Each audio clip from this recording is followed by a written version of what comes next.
Bom dia a todos. Como vocês já sabem, aqui é o professor Edinho e hoje eu vou falar da obra Garoto Estranho, do autor Aristeu Foloni Júnior, certo? E eu estou falando especificamente para o sétimo ano do colégio da EB João dos Santos Arião, certo?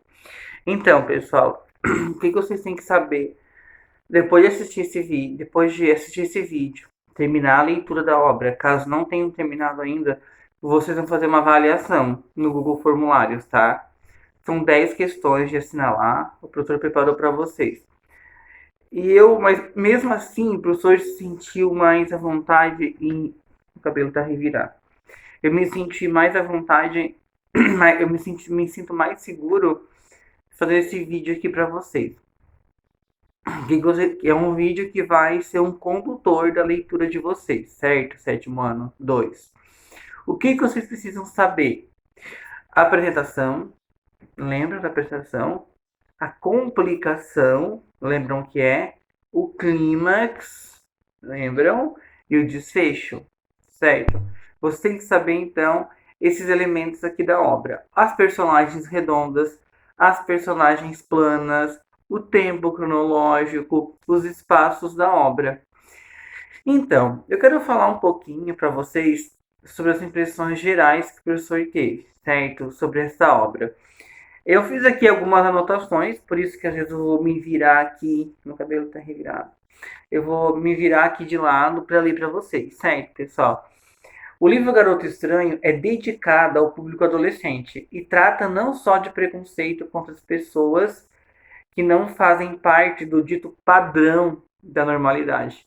O que é o padrão, né? Quem está dentro do padrão social, né? Por que você olha para uma pessoa e você acha determinada pessoa feia e tu olha para outra pessoa e tu acha bonita? O que faz com que o teu cérebro ache determinada pessoa bonita e o que faz com que o teu cérebro ache determinada pessoa feia? Ah, professor Edinho, é um gosto pessoal. Mas esse teu gosto pessoal, ele foi moldado. Esse teu gosto pessoal, ele foi moldado pela mídia, pela sociedade, pelas pessoas que tu convive, pelos livros que tu leu, pelas peças de teatro que tu assistiu. Por exemplo, assim, se as TVs colocam como protagonista das novelas, telenovelas, por exemplo, somente pessoas brancas e magras, vai acabar no teu ideal tu achando pessoas brancas e magras bonitas e achando as pessoas que não estão dentro deste perfil feias. Então, aqui eu tenho história, então, olha, daí fala assim, né? É um livro que aborda questões sobre as pessoas que não estão dentro deste padrão, como os cadeirantes, os obesos, os anões, mas também do respeito à cidadania.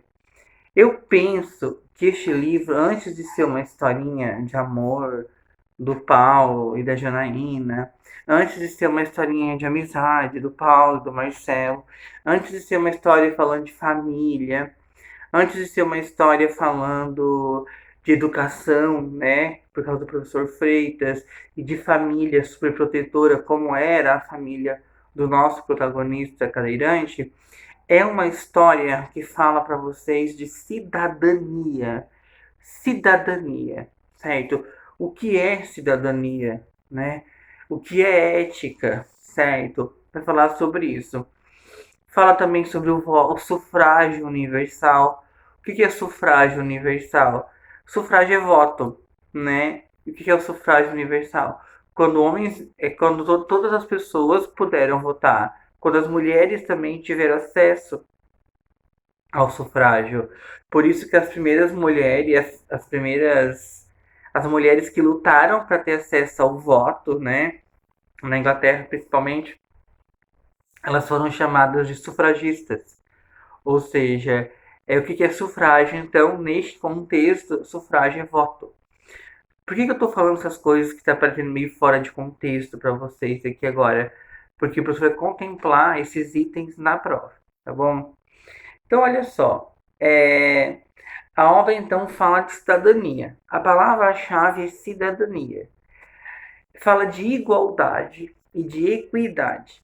a gente ouve falar muito de igualdade, somos todos iguais perante a lei, né?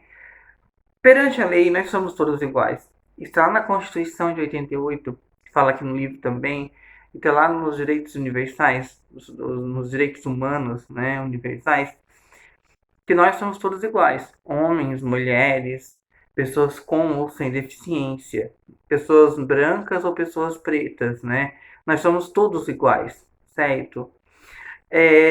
Só que na prática, muitas vezes, isso não acontece.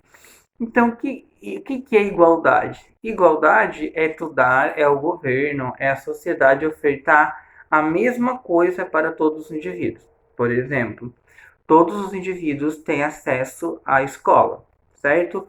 Você, na sua sala de aula aí, para ver se você entende o que é igualdade e o que é equidade. Alguns alunos moram no centro, ao redor da escola, certo?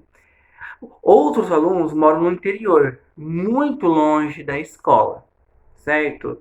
Igualdade é quando o governo do estado e o governo municipal oferecem escola para todos. Qualquer aluno que quiser frequentar aquela escola pode estudar ali, morando perto ou longe. Pronto. Se o governo ofertou a escola para todos, certo? O governo ele promoveu a igualdade social. Mas temos um problema. Os alunos que moram longe não têm como vir todos os dias. Então, quando o governo oferta o acesso à escola, que é o coletivo, que é o ônibus, o governo está ofertando um pouquinho mais para aquele aluno que precisa um pouquinho mais. Daí o governo está ofertando equidade. O que é equidade? Ofertar mais para quem tem menos, digamos assim. Estão entendendo? Igualdade é quando eu tenho duas crianças. Uma está com muita fome, a outra está com bem pouca fome. E eu dou o sanduíche do mesmo tamanho e apenas um sanduíche para as duas crianças. Eu fui o que? Igualitário. Eu ofertei igualdade para essas crianças. E equidade é quando eu dou vários sanduíches para a criança que está com muita fome e apenas um para a criança que está com fome. É mais ou menos isso, tá? Tudo isso vai entender quando você lê ou relê, tá? Eu sugiro que vocês releiam antes de fazer a prova, tá bom? O protagonista é o Paulo, ele é um cadeirante, certo? Mas ele era muito autônomo. O Paulo era muito autônomo. Como assim autônomo, professor? O Paulo ele era uma criança, um jovem, né, um adolescente, que ele não queria que os pais fizessem tudo por ele. Mas a cidade em que ele vivia tinha pouca acessibilidade. O que é isso? Na casa dele tinha uma rampa no pátio, a casa dele era toda adaptada para ele. Mas na sociedade, ele encontrava dificuldades para ir para sua escola. Ele morava muito perto da escola e não conseguia chegar até lá com facilidade. Por quê? Porque a cidade não tinha acessibilidade. Então, a escola era aberta para o Paulo? Era. E para Maria, que não era cadeirante. E para Janaína e para Marcelo, que não eram cadeirantes. Mas a escola era fácil? O Paulo tinha a mesma dificuldade de chegar lá do que o Marcelo? Essa que é a questão, tá bom? Então, eles tinham um problema, que é a complicação. Qual é a complicação dessa obra ainda? Então, a dificuldade de Paulo chegar até o colégio, tá bom? Em virtude das calçadas, que não tinham rampas, se tinha, eram rampas muito íngremes, certo? É, Pessoal, essas considerações aqui que eu estou fazendo é que para vocês tem mais fácil, é um roteirinho para vocês ao ler o livro, tá? Esse livro é muito fácil, tá? Ele vai ficar bem curtinho esse vídeo, no máximo 12 minutos. Por quê? É só mesmo um roteiro. Você tem que saber qual é a complicação, qual é o espaço da obra, quais as personagens redondas, quais as personagens planas, tá bom?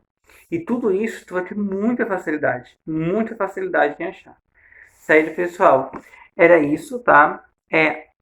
Termine de assistir esse vídeo e vão lá terminar de ler o livro, ou o contrário, tá? Se já leram o livro, só assistam o vídeo e já respondam a atividade proposta para essa semana. Abraço, estou com muita saudade de vocês. Na semana passada, o professor não postou aula porque era feriado na sexta-feira. E a orientação da direção era essa. Forte abraço, fiquem com Deus.